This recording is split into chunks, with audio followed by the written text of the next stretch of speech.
What's going on, everybody? Welcome to the Mugongo Experience. I am your host, Jeff Mugongo, bringing you another episode. I know it's been a while, but hey, I can't wait to catch you up on what has been going on. Fights I've had in Australia. I was fighting a tough Aussie. He's a very legit black belt, dangerous on the ground. So our game plan was go in there and box him, keep him on the feet. First round, I threw an uppercut and I hit one knuckle right here. So all that force was on that one knuckle, and it just popped that bone. And I've never broken a bone in my life except that. And I'm like, that's weird. My knuckle kind of hurts, you know?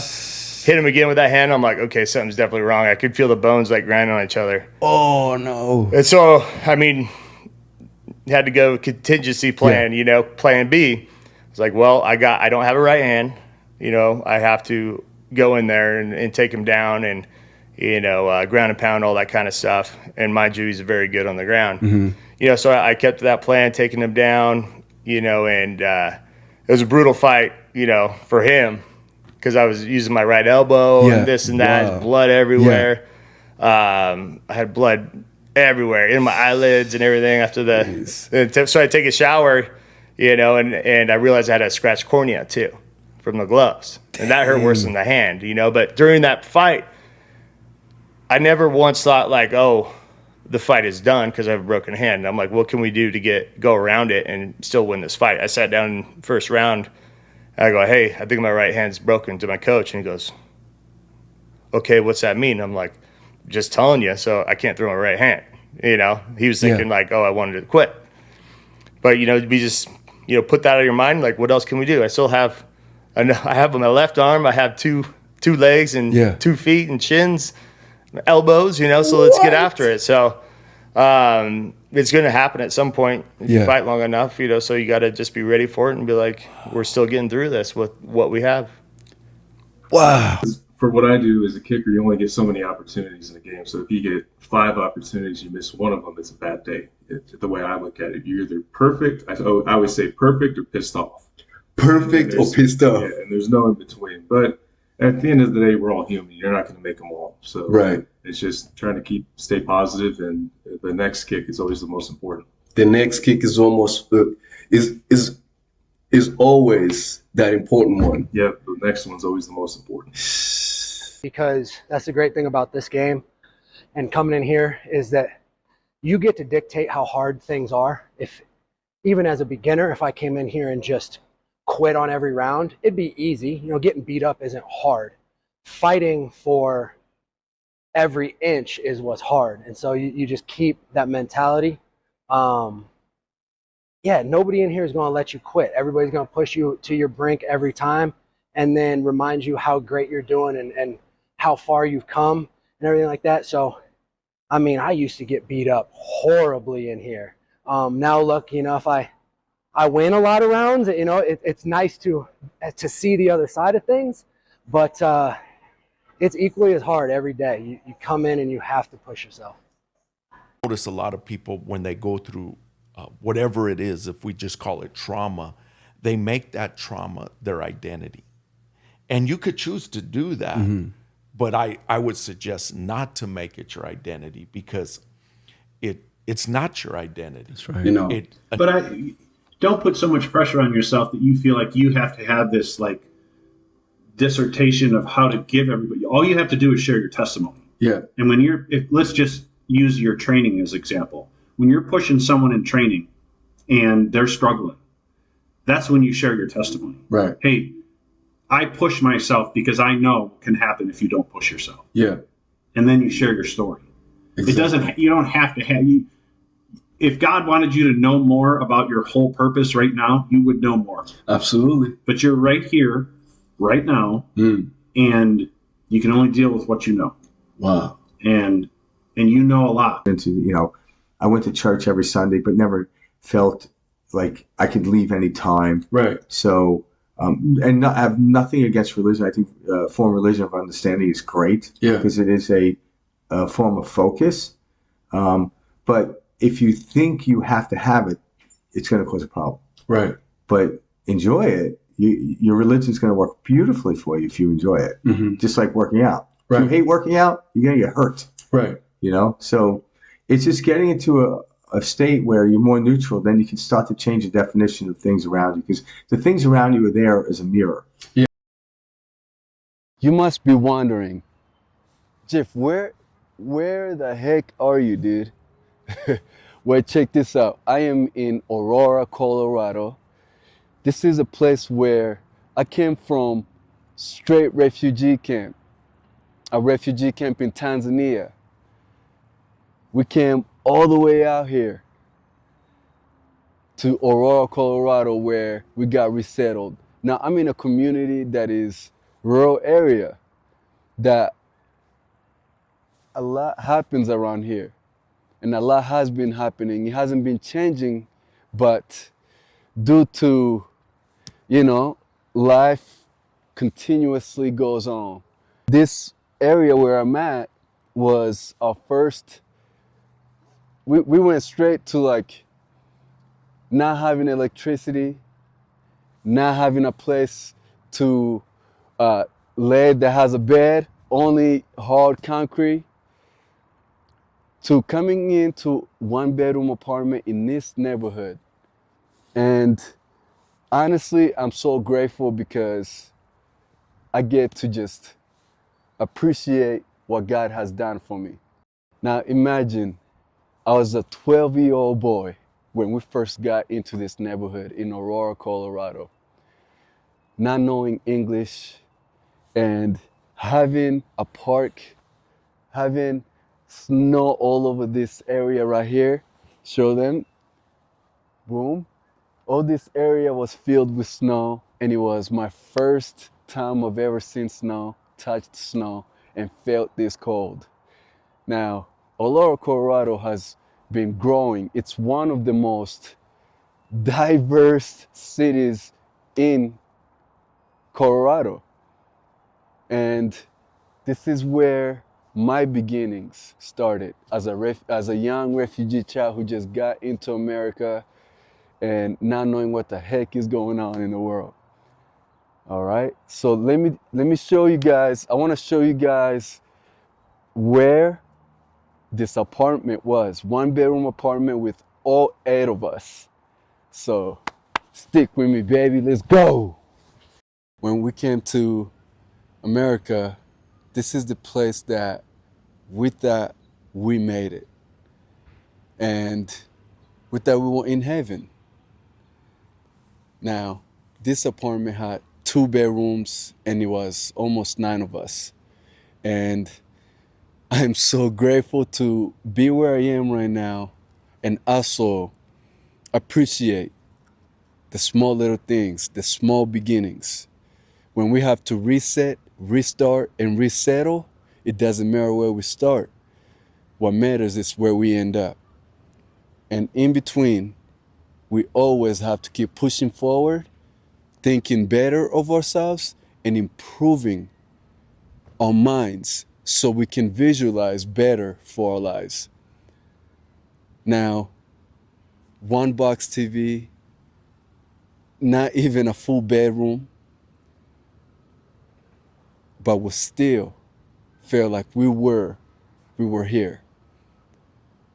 And I love Aurora, Colorado, because what is such a way to truly appreciate your roots and where you come from. Where one way is to revisit your beginnings. I'm literally driving back in the neighborhood I grew up from, and it's crazy kind of walking down your memory lane, especially after going through crazy life experience. But when you revisit where you started, everything just hits different, and it's super crazy. It's like things never changed. But hey, a lot might have changed. By just driving down here, all the things are still the same. So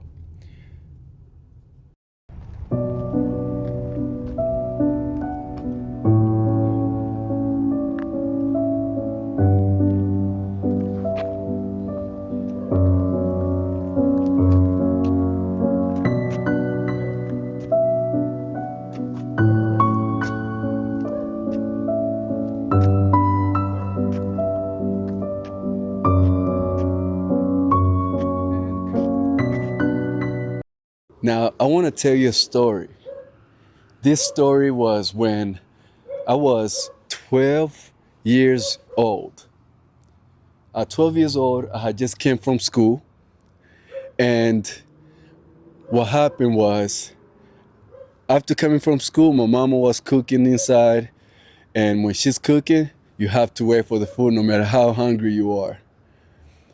So I was coming from this block, going to the park just to play some basketball. And behind me, I was wearing all black as a 12-year-old boy. And behind me, I turned back and I noticed a cop, a police officer following me, a police car following me. So I was like, okay, let me move to the side. And I started walking, and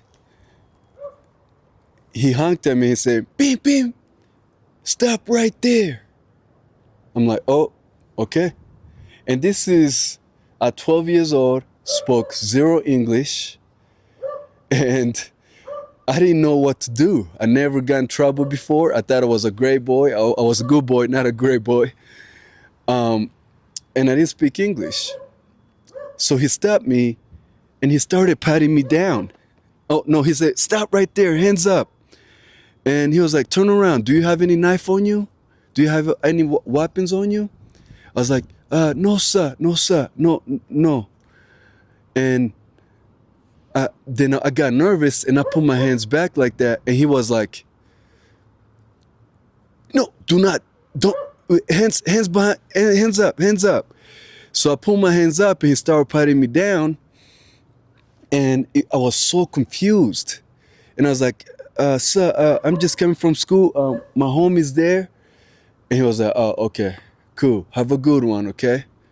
Be safe out there." I was so confused that day. On this block, it all take place. And I never forgot that. I wasn't beaten by him, but it's just, I was a little kid and was walking and didn't know what the heck just happened. And of course, it's Aurora, Colorado. There's a lot of crime happen here. So, hey, let's keep going with the story.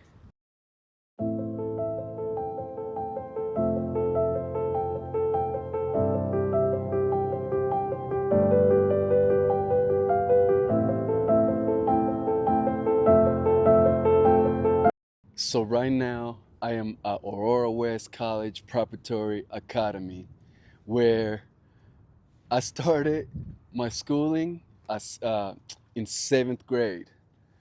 And 7th grade was not easy because I spoke zero English. I was trying to fit in. I was that young, energetic, non-English speaking person.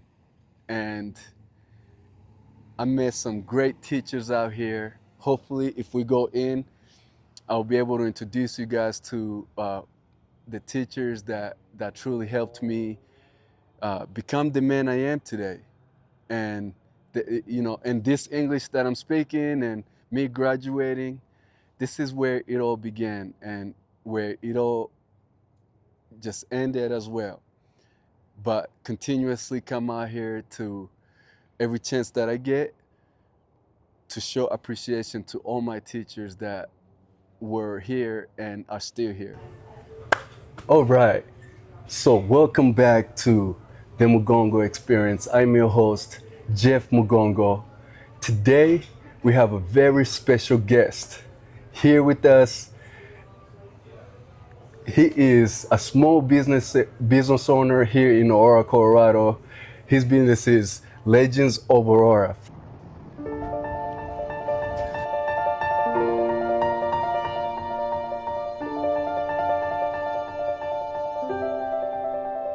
First and foremost, that name is so iconic that it makes me want to come eat over here. Brother Steve, how you doing, man? Jeff, I'm doing fantastic. Thanks for having me. Absolutely. Besides being a business owner, you also pursuing second time being a council, city of of Aurora, the councilman of city Yeah. of Aurora, and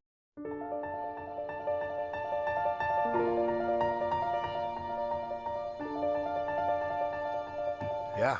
I wanna just appreciate this moment right now because it's such a privilege and a small world to be right here today with you. And I wanna, just tell us who is Steve and what makes Steve. Wow, that's a good question. Let's see. Well, I'm a husband and a dad, probably first and foremost. I am a business owner. My dad helped start this place 35 years ago. He and I worked together for about 26 years. Wow. He passed away a couple of years ago. He loved coming to work every day, loved the small business challenge of trying to earn a profit and visiting with customers. We miss him. There was a time when my dad, myself, and my son were all working together, three generations. And when I saw that happening, I took note and said, this is special. Let me take this in. Let me remember this because it won't happen forever. My son still does work here a little bit, although skydiving season is happening in the warmer weather, so he'll return to that work and leave us here while he goes to do that. But born in the state of Wisconsin, moved to Colorado when I was about 11 to Fort Collins, lived there and went to school through college, CSU, got a degree in speech communication. I enjoyed living the proximity to the mountains for the biking and the rock climbing, and wanted to get out of the restaurant business because I was working in it while going to school, and afterwards getting burned out in the restaurant business. Did some construction, went to Africa to build homes with Habitat for Humanity. That was a life-changing experience. Wow. Got back, my dad approached me about working in the restaurant business, which I was trying to get out of. But it was a wonderful opportunity, and joined him here and have been ever since involved in small business and hospitality. Wow. You went all the way to Africa to build houses. How was that experience with you, and where did you go? Well, as a college student working, I would give to a couple of nonprofits. That's right. One of them was Habitat for Humanity, just making donations. But one day I got a pamphlet in the mail about their international trips. And this one was to Uganda, Africa, and just something struck a chord in me. Just appealed to me so much. I loved reggae music. I loved the roots of that music, and the culture was fascinating to me. So had to fundraise. This was in 1995, so it was like $3,500, and it was probably a lot of money back then. Went with 9 other Americans on a 3-week trip there, and culturally it was an amazing experience. Habitat for Humanity, you build physical structures and homes, but it also builds community and cultural diplomacy. Correct. So, fantastic trip. When landing at the airport in Entebbe, I had met this guy on the plane, and he introduced me to a missionary there at the airport who was a 3rd-generation African missionary, a Muzungu. Muzungu, yep. And what's a Muzungu? Muzungu is a Caucasian person. And that's a very popular, everybody knows Muzungu. Some people, once they're talking in their language and you don't know what they're saying, but then they say that and you know that term. Oh, they're talking about me right now. Exactly. You hear it a lot when you're over there. So I met this gentleman. He said, you know what, you should come visit me in Zaire. I'm doing some work with refugees. That's where he lived. That's right. And now called the Congo again. So I had it in the back of my mind to possibly visit this guy after my stay in Uganda was over. I was advised not to go there because it was unstable, a little bit war-torn, corrupt. I didn't speak French. So I ended up canceling my flight at the last minute back to America with this group of people I was with. Tried to radio this guy with shortwave radio. That's all I had for an address, before email, basically. And I couldn't get a hold of him after many attempts. So here I am on my own in Kampala, by myself, and ended up actually going the other direction. I went to Kenya.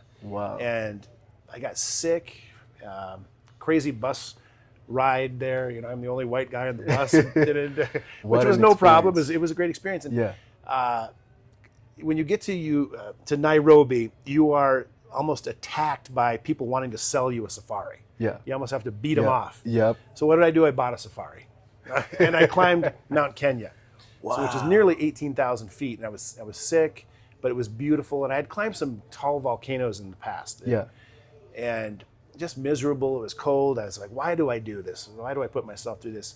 And when I got to the summit, it was at that point that, okay, that's why you do it. This is why you climb mountains. It was glorious. The views were incredible. Yeah. Hiking back out, saw elephants in the distance. But I still had this strange, strong inner desire to go to Zaire and meet up with this missionary, even though I couldn't get a hold of him. So I got on my knees. I'm like, God, if you want me to go there, you just have to protect me, and I'll do it. So I bought a $70 visa in Nairobi at the embassy for Zaire. Trekked on a bus across Kenya through Uganda, tried to radio him again, stayed on the border of Uganda and Zaire in a $4.50 hotel, which was pretty decent. Wow. And got up at 4 a.m. and hitched a ride with a convoy of World Food Program trucks of food donated by the United States, heading to Goma, Zaire, to feed refugees. Wow. And so I rode with a Filipino truck driver after a Filipino truck driver. A Filipino truck driver. Yeah. In Zaire. Yeah, there were these international truck drivers hauling food. And from all over the world just coming through. It seemed like it, yep. So the ride across these narrow dirt road mountains terrain above the clouds on a truck was amazing. Got into Zaire at night. The next morning I was too intimidated to even really set foot on the street with all the soldiers and not knowing the language so well. And I was sitting there in a little patio having breakfast and was approached by a guy named Jean-Baptiste, who agreed to be my translator for the day for $10. Wow. He was a Rwandan refugee. Yeah. And $10 to him at that point was a lot of money. It's a lot of money. $10 back then, 95, when you didn't have hardly anything. We went to see his wife and family, and they just were elated about this $10 that she could buy fabric and they could eat. And, and so we went around looking for this missionary and talked to somebody who might know somebody who might know somebody, found where he lived. He came and got me. Yeah. Stayed with him on Lake Kivu on this compound. It's a very popular lake in Rwanda, Yeah. And so beautiful setting, massive refugee camps surrounded it. Like the Mugungu camp was, I think, 300,000+ in one camp. Wow. So listened to his stories. Hunter, lived through a number of wars. But one day he said, I should introduce you to this good-looking Tutsi girl I know that manages this store downtown. Yeah. And finally we went to go meet her. Yeah. And I was kind of dirty from some construction work. And, wow. And she was managing an import store of chocolates and goods, like kind of a room about this size. Yeah. And I was taken aback. She was very lovely. Had long braided hair, was dressed real classy. And I asked her how she was doing, and she looked kind of puzzled at me. That she spoke about 5 words of English, and I spoke about 4 words of French. So that was about it. She and the missionary visited for a bit. I journaled about her, and stayed with the missionary for a number of days. Hitchhiked my way back out, got to the States, and I received a letter from her asking if I remembered her and she'd like to improve her English through correspondence. Yeah. And I was like, I remember you. I wish we could have talked more. Wow. And so she had a sister working for an aid agency who spoke fluent English. Yeah.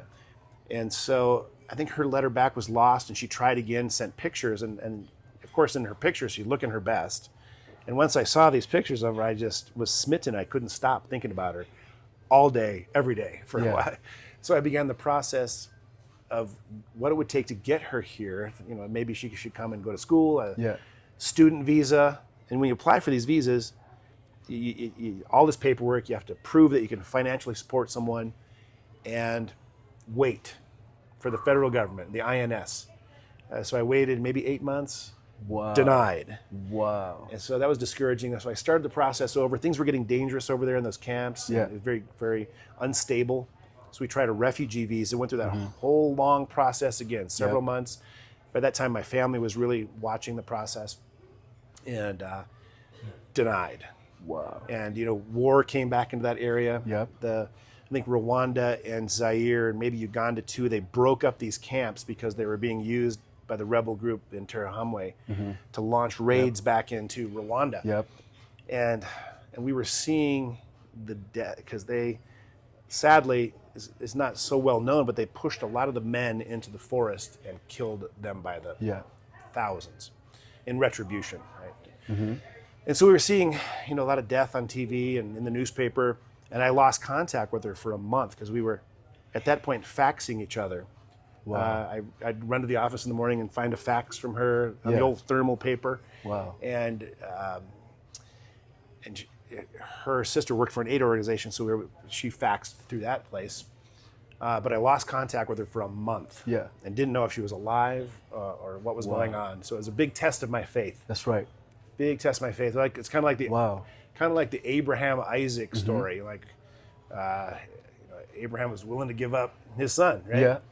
And so I think there was almost that type of a faith. Not to say God would test me like that, but it pushed. It was one of the hardest things I'd ever been through. When you love someone and you don't know if they're living or not. Wow. But she resurfaced with her sister with a brief fax saying that they were okay. They were getting reestablished. I think they went through a real hard time. And then sometime after, we applied for a fiancé visa, and it worked. And she was able to come to America, St. Patrick's Day, 1998. So she's been here just over 27 years now. Wow. And we were required to get married within 90 days, 90-day fiancé.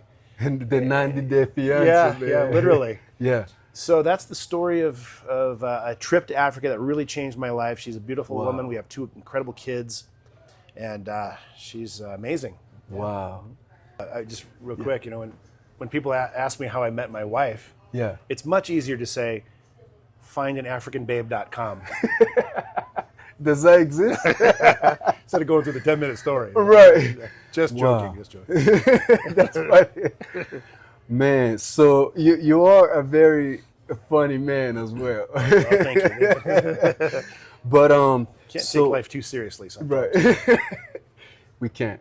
There's so much. Life is already serious. Why do you have to add on the seriousness to it? Good point. Yeah. But so you go back to Rwanda and you cancel that flight and the war is happening. Goodness, you just found love that you can't go without. Yeah. I was on a mission to get her. Well, there I was on a mission to fulfill this strange, strong leading or desire to go into Zaire to find this missionary. And then, back when I returned to the States and we started this correspondence, it was a mission to get her here. And I didn't think it would take 2.5 years. Talk about, long suffering, so to speak. Right. Things that you want really bad in life, I guess, don't come easy at times. They don't. Especially when it comes to love, man. Especially now, young people nowadays, this modern world right now, people want to rush for love. They don't even know how that feels to fight for somebody, to have that long suffering of, it's a blessing to have long suffering, because it's the ability to. It doesn't feel like it in the moment. It doesn't. No, it doesn't. But you get to see the fruits of what you put in, of your resilience and the willingness to continue moving forward. And you could have been easily like, oh man, it's too far. You might want to quit. You might want to quit, but you can't. You can't. Wow. It's actually very inspiring for other young men out there that's trying to find love, or young women that's trying to find love, to when you find something, you fight for it. So it's so crazy how small the world is, man. And so she had you applied for that. She's been here for, you said, 25 years? 27 now. 27. And so talk about when she was able to make it here, not knowing the life she was coming into. How did that transition happen, and were you able to help her? Because I know how was that transition? Yes, I think when she got here, it was her first time in the United States, first time outside of Rwanda and Zaire. But her biggest barrier at first was language. People would speak very fast, quickly. So she had to gauge and learn English, spoken English here, which is quickly spoken. She enjoyed learning customs, and for example, she'd never used a dishwasher before, and she put, I think, a liquid soap in it for Dawn, and there were bubbles all over the kitchen floor about 6 inches. Oh, man. So, but just learning and seeing this fast-paced society that we have, she really appreciates America. She appreciates the freedom. For example, where she's from, you guys are from, you can't really speak out against your president, right? Over there, without fear of retaliation. Correct. You might disappear. Yeah. Here you can criticize your political leaders. Yeah. So she loves the ideals of America, and she actually, I think she settled in very quickly and made friends. Wow. And whether it's finding new recipes, and she likes to cook. And wow, that's incredible, because it takes us time to get used to everything and acclimation. Yeah. So I want to jump into your role as a council member, a councilman willing to fight for the city of Aurora. I grew up in Aurora, Colorado. We came from Tanzania because we were living in Rwanda, and we got in a truck, drove all the way to Tanzania. What year was that? Do you remember? I was little. I was in a refugee camp for 7 years. Wow. Yeah, very little. Hardly remember like the hard beginnings of Rwanda, and I didn't get to see the actual war, but because we were in Congo, like, so we didn't get to experience that. Thank God. I didn't. I can't say that my family didn't, but they did, and it's tough, man. Especially trying to, you were there for some of that, right? Well, I came a year later. Approximately 1 year after the genocide, which happened in April of 1994. But I remember reading about it vividly and just being horrified, right? And why can't the United States do anything at that time, at least create safe zones, right? Right. And of course, Bill Clinton apologized later on for that. Flew into Rwanda on the tarmac and apologized to the people a few years later. Right. But I saw the aftermath of refugee camps and just the hollowed out look on a lot of people's faces that had endured that, or maybe even were killers at that point. So that is historically one of the most horrific things in human history, right? Yeah. But I think hopefully goodness has come out of it, and rebuilding and more unity. Absolutely, and that has had the change that happened after that. Rwanda has grown to be the most lovable country and cleanest country as well in Africa. After literally a crazy genocide, brutal genocide. As much as the president is criticized and for his weaknesses, I believe he did do a good job of unifying folks. Whether it's a new flag, whether it's no longer pitting people against each other, putting this different people into government, and creating that unity. That's right. You see, especially in America, there's this desire, strangely and almost evilly, to try to divide people. I dislike that entirely. I'm more of someone who really genuinely enjoys community coming together, building community. Right. So when I see people trying to be divisive, it really upsets me. Right? Yeah.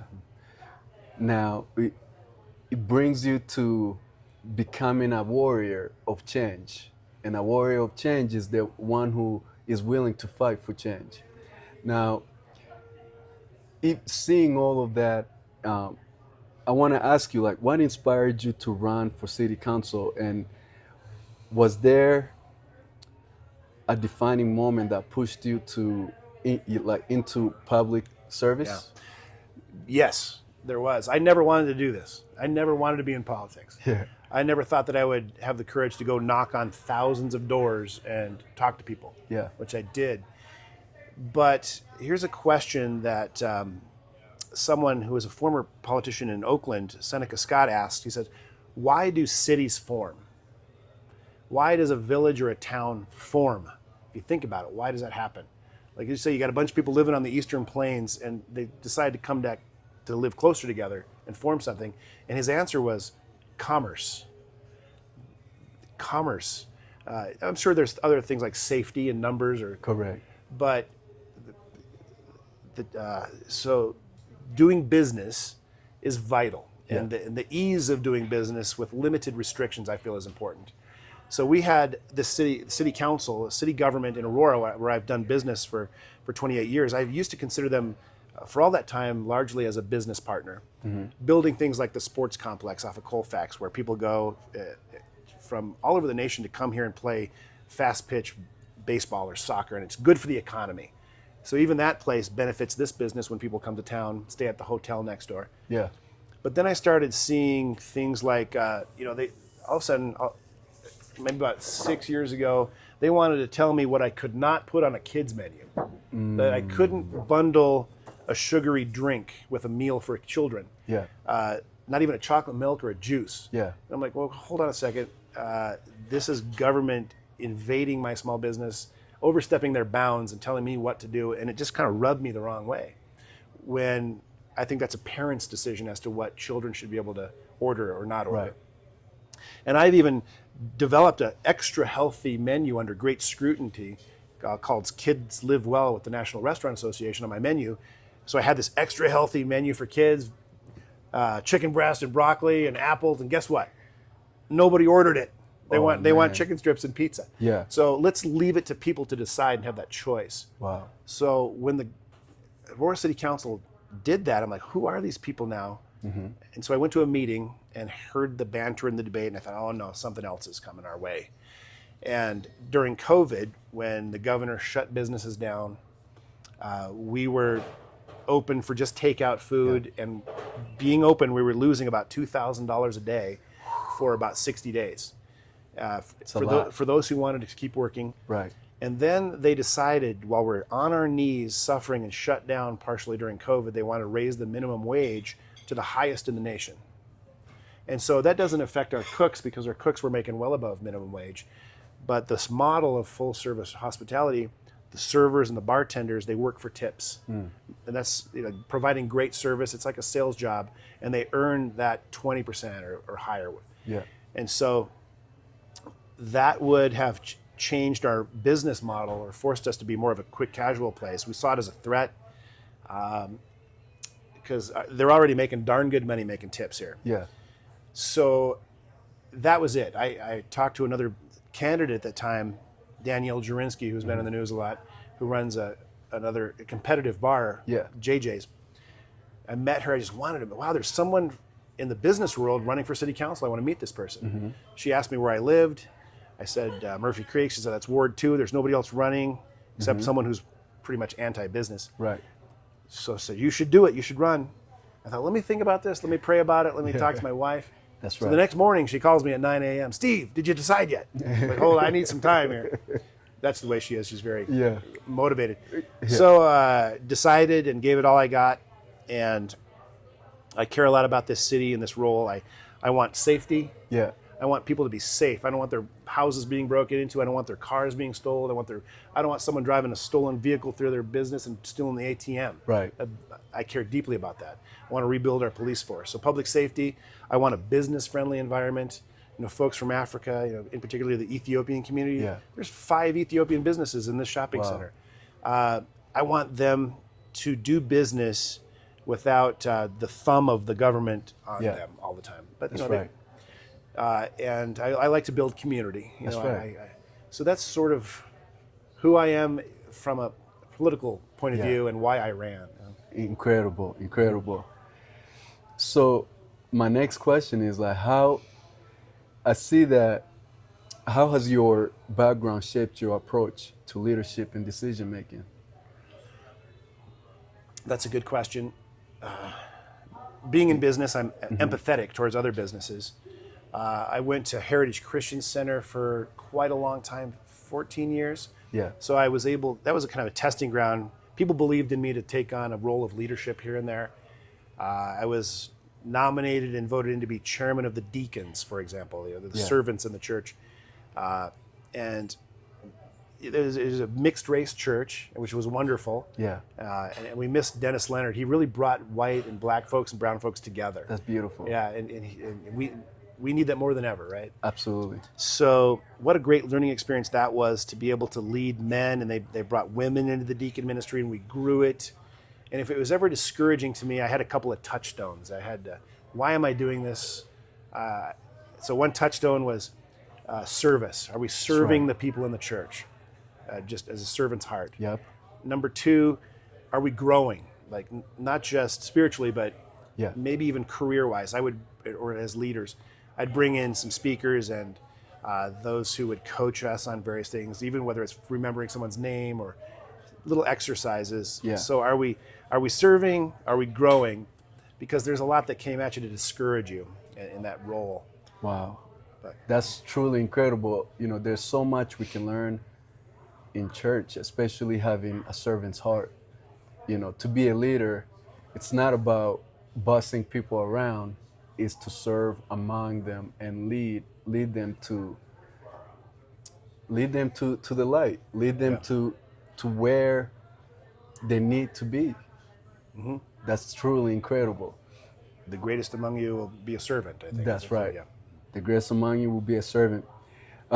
So what do you see as the biggest challenge facing our city right now, facing Aurora, Colorado?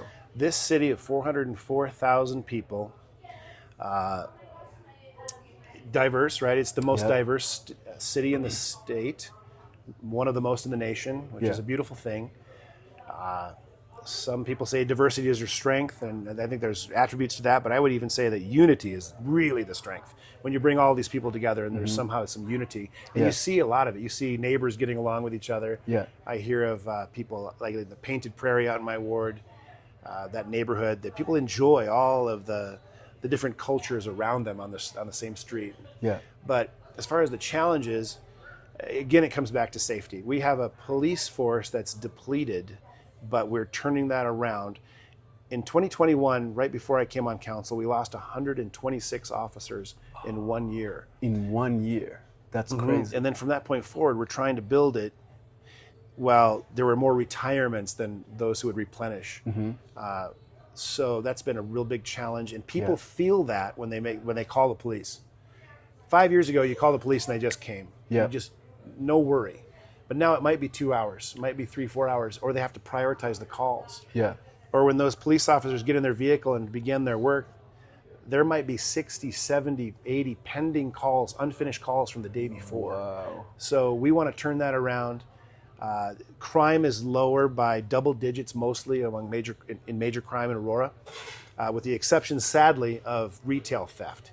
People are stealing from stores. I think it's a nationwide problem. Yeah. We've got to turn that thing around, because grocery stores, for example, a Walgreens, they operate at these small margins, and they could just push them out of business. So we were talking about commerce earlier, and it's vital. So if a King Soopers pulls out of a major shopping area, those other small businesses around it rely upon that traffic. Wow, right? they get affected. Directly. So what else is facing this city? Police reform. We want to hire great cops. We want to hold accountable rather any bad cops. We can't tolerate that. We want to continuously build trust with the community and our police force. Some of the younger folks coming onto the police force that I see coming out of our cadet graduations and academies truly have a special heart for the job. You can tell they're just fired up. They want to interact with they want positive, proactive community policing, where they want to really get to know people. That job takes patience. What else is going on? There's the homelessness issue. We, in particular myself, have a tough love approach to it all. We want you to have services, but we don't want you to do whatever the heck you want to do. Right. In 2021, at this intersection right here at 225 and Iliff, you would have seen 6 to 8 camps there, tents, easily, and now they're gone. They're gone. I've seen a whole lot of that. Yeah, so we've helped clean up the city. Certainly, we are bringing more resources online. We have a regional navigation campus that we purchased an old, the Crown Plaza Hotel. So we bought this big convention center hotel that we're converting into a homeless shelter that's work first based, not just throw people into a hotel and hope for the best and let them continue their drug use. Right.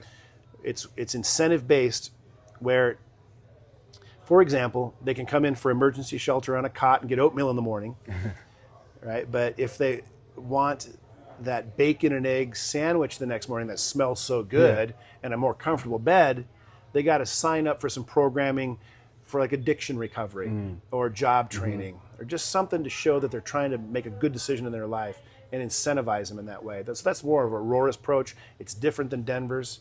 And there are some cities around the country that scare the hell out of me, like Seattle, San Francisco, Portland, even Denver to some degree, where their policies have, I think, encouraged certain behaviors. So Aurora's trying things differently. We have the audacity to try and do things differently, and I think it's going to work. We're seeing good evidence of it now. But policies matter. At the state legislature, they're passing criminal-friendly legislation, not holding people accountable. You can have more drugs on your person now, enough fentanyl to kill dozens of people or more. When we did a cleanup of a camp over here, I stopped and talked to the police. The police talk to everybody. Hey, where are you from? They might check for warrants sometimes. But this guy had come from Wyoming because he heard that drug laws are different in Colorado, where you can possess more and be able to live your life in that fashion. Wow. So we are feeling the results of legislation at the state capitol that I don't think is good for Colorado. Colorado is now the third most least safe state in the nation. Wow. And I think it's a result of some of that. Not to get political, but I'm just telling you kind of where I'm coming. It's kind of, it's the things that living in Aurora, Colorado for 10 years I've seen. And it's definitely, coming back out here, I definitely seen a lot of changes in the cleanliness of the streets in Aurora as well. So that has truly improved tremendously. But to have someone who truly believes in the change run for council and have a word, I definitely see some change coming. Thanks. It's a complex issue. And there's different types of homelessness and different reasons, of course, why people are. We want them to accept services. We want them to get help, primarily. We want to celebrate recovery. We have Aurora Mental Health and Recovery is building a campus right up the street here, about a mile that way, where it's walk-in psychiatric help, mental health and detox services, really needed. So these things are more and more coming online. It's going to take some time. So I want to run again because I feel there's unfinished business. I want to see these things come to fruition and maintain a business-friendly city. How do you engage with residents to ensure their voices are heard? I know running a business and specifically Legends of Aurora, having all kinds of people come out here, those are people who have a voice. And especially having like a grill and bar, you probably have many regulars that see this place as a get out, like it's their place of peace and where they can come and hang out. So I'm pretty sure you, and I also saw like a video online of you, right? That people misunderstood that. Oh yeah. I want you to talk about that real quick. Okay. Yeah. So. Because I thought it was funny. I thought it was very hilarious. Thanks. And I loved the concept of welcoming all kinds of people. So you're talking about the criticism I received. The criticism, for I was called a racist and various things like that. Okay, so during COVID, it was a different time. It was the world was upside down, and people were acting crazy, and and I was losing. I told you earlier, a couple $1,000s in business a day. Wow. Thank goodness we had some savings to get through that. Yeah. So the governor shut us down. He said, "Be creative." So I was like, oh, it forced us to think outside the box. And for example, I developed an adult Happy Meal in a special box with a sandwich, a couple toys, a little bottle of liquor. Yeah. It came with a beer or whatever they wanted, a glass of wine, and it worked. People bought them by the hundreds. It was great. Yeah. I sold gift cards by the hundreds and hundreds to schools that we had supported formally that wanted us to stay in business. I made a video of promoting our Philly cheesesteak sandwich of an East Coast guy, with an East Coast accent. Can you do that accent real quick? Let's see. Get the Philly cheesesteak. I like it with, comes with onions and green peppers. I sub the green peppers out. I put mushrooms in there. It'll change your life. You got to eat one. Okay? So That's not bad at all, stuff man. like that. Yeah. And then, a Wisconsin cheesehead promoting some cheese curds. I was a cowboy promoting National Burger Day. So this is a really interesting realm of conversation to me, because what is offensive? I think we have to be able to laugh at ourselves. That's right. But I don't want to be blatantly offending people. Right. But the moment a white guy like me crosses the line and starts to do impersonations of someone who has a darker skin color, someone I just say, oh, that's racist. You can't do that. If I were to promote, we had a beer called the Maharaja. Maharaja. So if I promoted the Maharaja beer in an Indian accent, well, maybe you're pushing the line. I don't know. Okay. So the Maharaja. I said it like that, and people kind of freaked out. Yeah. But as a business, those videos worked. I even dressed up like Yukon Cornelius, the cartoon guy, and pushed something, and people loved it, and they asked for more. So people were not offended when I was not a politician. But I had a disgruntled employee who, hey, media, look at this. You might find some offense in here, or be able to assign offense on other people. Wow. And so then you're supposed to be offended. So I learned a lesson. I should have deleted those videos. They were found, and again, it was not to offend people, but to just be creative at the time. It did drive traffic. Nobody was offended when you're just a business owner, but when you're a politician, it's so different. It's a different story. And of course you did apologize, which for me, after seeing that video, I saw that video and I was I couldn't stop laughing. It was so funny that I can see why. Well, thank you for that. Thank you. Yeah, the impersonations are great, man. You're good at that. Like I even did an Australian crocodile hunter where I'm crawling around on the floor here, and I had my cook with a dart gun, a tranquilizer gun, saying he was going to protect me. So I appreciate that. It was like the younger generation. My son is in his 20s, and some people they just thought it was funny. Right. But some people are uptight and they got offended, and I learned. Man, that's so crazy, because it's, when you're a business owner, you do have to be creative, and you do have to really step outside your comfort zone as well, boldly, to really promote and bring people together as well. There's a lot on the line. I didn't want to lose a 30-year-old business. Wow. That's been a couple generations, and we could have lost it. So we had to just try to think outside the box and stimulate creativity, energy, and the feedback that we were getting was positive. And I did.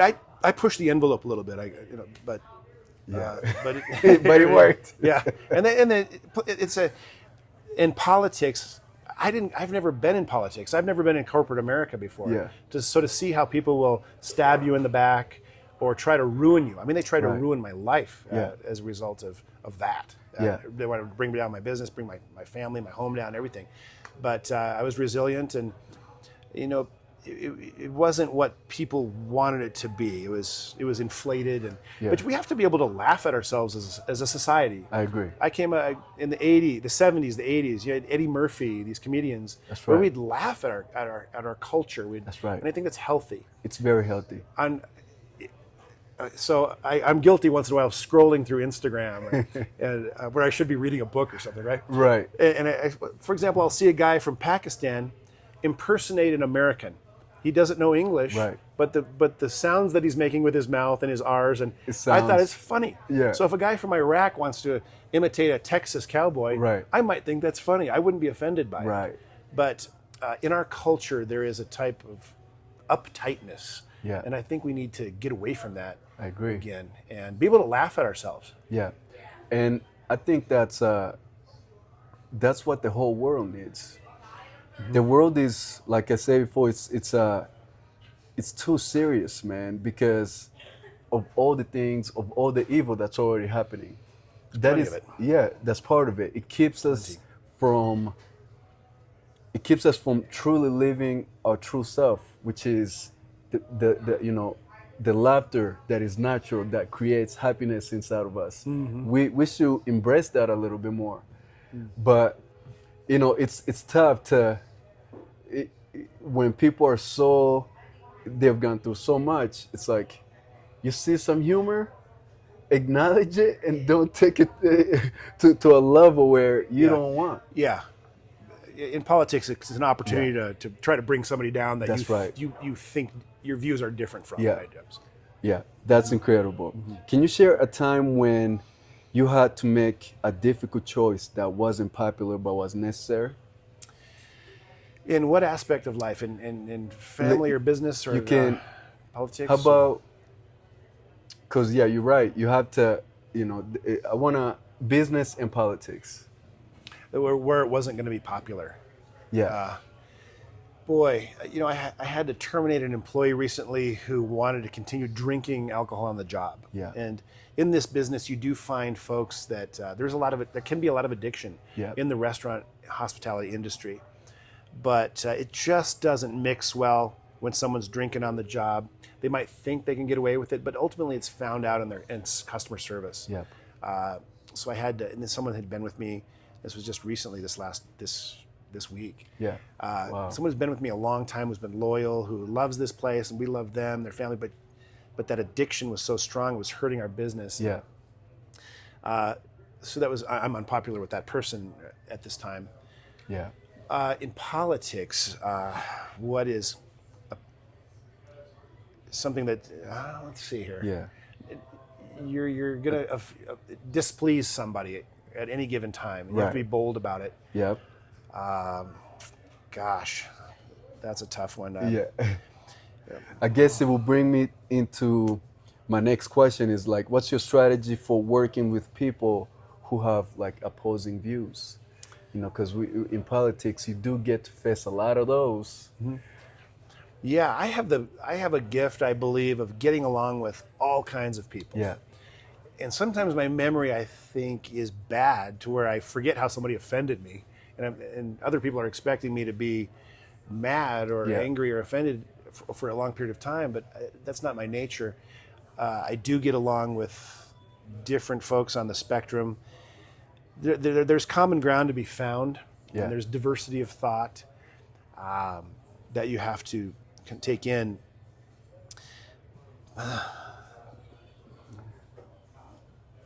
It's truly, especially if let's say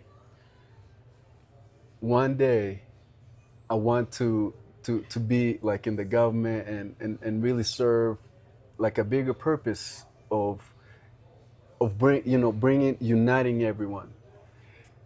But there's always those people that do have that opposing view, and it's tougher to connect with them because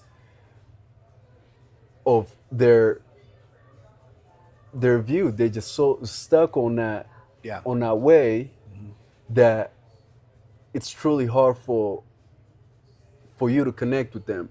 Now, for me as a regular person, I'm like, okay, I can't deal with that, right? Yeah. Like that's what a lot of people have. But with you, it's like it might be different a certain way because you want to truly, bring everyone together, and it's it's in the seat that you're in that, you know, it's to bring change. I guess for me, I would say, no, I'm good. You know, okay, you have a great day. Yeah. But for you, like, how does that?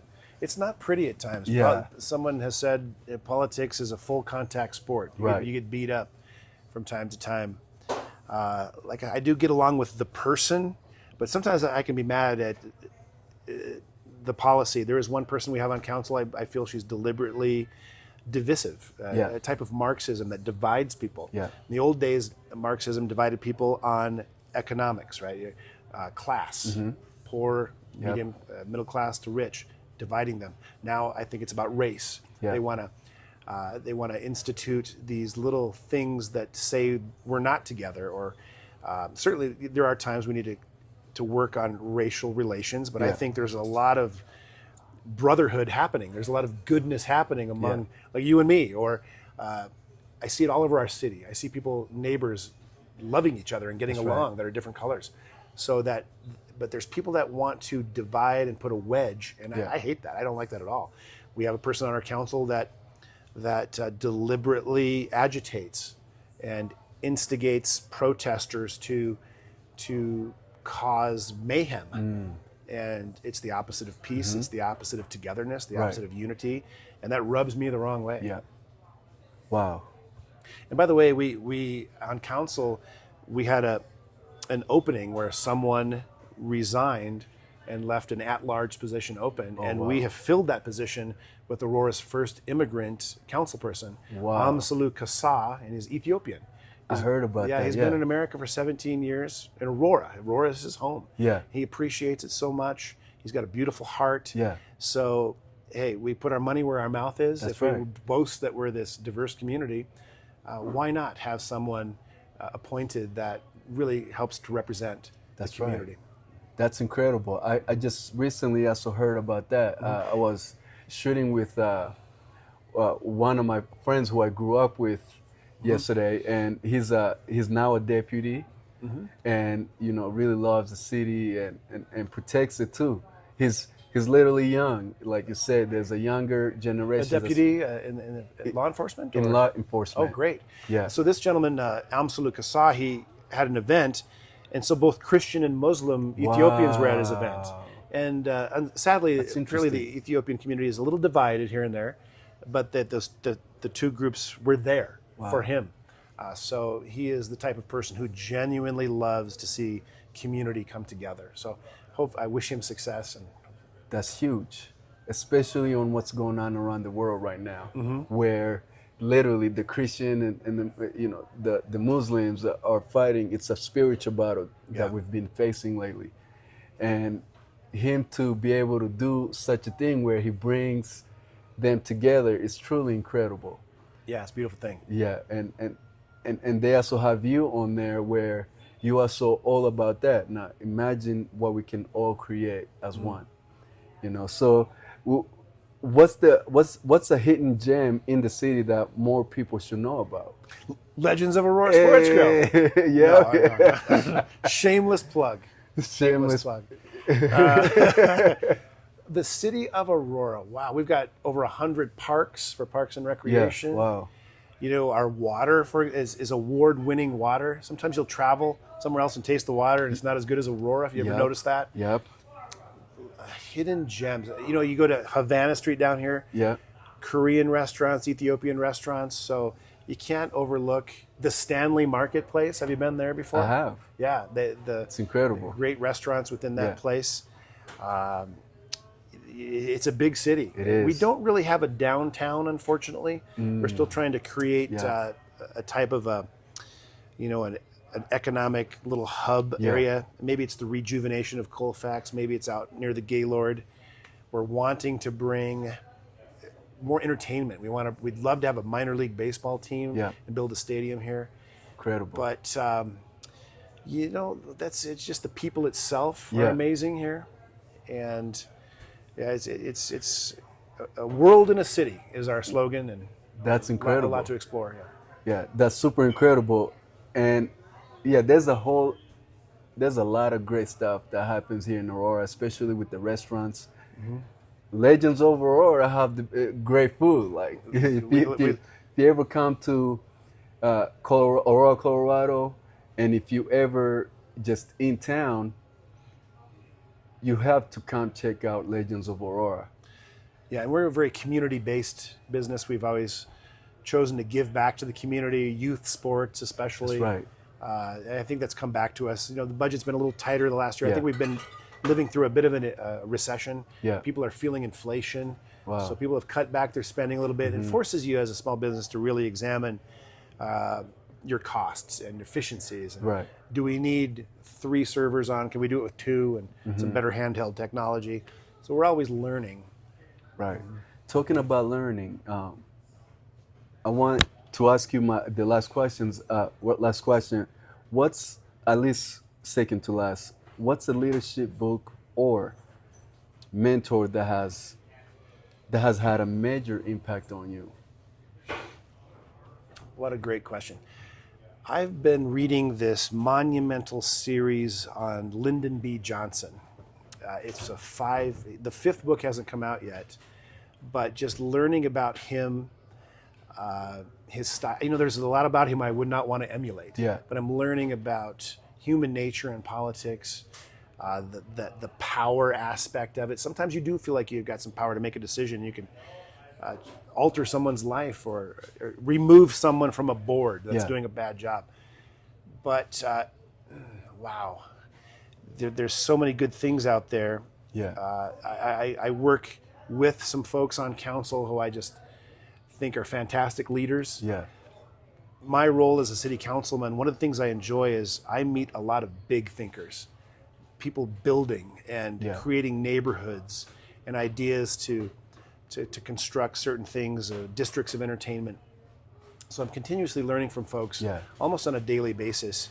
And, I started this, you may have seen it, this master class thing. Yes, I have. So I started listening to something from some CIA people. Wow. So think about it, in the CIA, you have to know human nature, right? Yeah. And so one thing I realized about myself is I could be a better listener. So they use this acronym WAIT. WAIT. Why am I talking? Like if you're sitting across from someone, think, wait, why am I talking? Right? Or waste, why am I still talking? Right? Wow. So that's one thing that I'm trying to work on, is being a better listener instead of thinking about what I'm going to say next. That's right. Which a lot of people tend to do, it seems like. That is a big battle to fight. I'm continuously learning that of myself. But as we close, I just want to talk about now the coming to Jesus, man. You're a Christian, man. You have a strong faith. And faith for me, believing in Jesus Christ, is what truly drives me into this world. And after getting out of my motorcycle accident, I was a strong man. I was at the point where I kind of trusted my body more. Yeah. Than I was trusting my body, and my spirit was being healed at the same time. When your spirit is being healed, you kind of feel weak inside, and so you feel like you have to close yourself up, close your heart. But God has a way of opening up your heart, and I want to know, like, when did you know? Did you grow up in church, or did you find the Lord? How did you find the Lord on your own? Just your walk with the Lord. Well, I'd say from the time I was about 4 years of age, my mom was always a spiritual individual. And so I ran the gamut of the Pentecostal church to going to a Catholic school, to a Lutheran school, to a Christian school, enough to mess me up for the rest of my life. No. But I need God. Yeah. I find life to be rather difficult at times. And so I'm constantly, God help me. I commit this unto you. I pray about this. Because I guess the Bible says to, commit your way unto the Lord that you would find success. That's right. Trust in the Lord with all your heart and lean on your understanding. Yeah. So I would say just that need. I need that help. The hunger. There have been some times you look back and maybe they were mundane.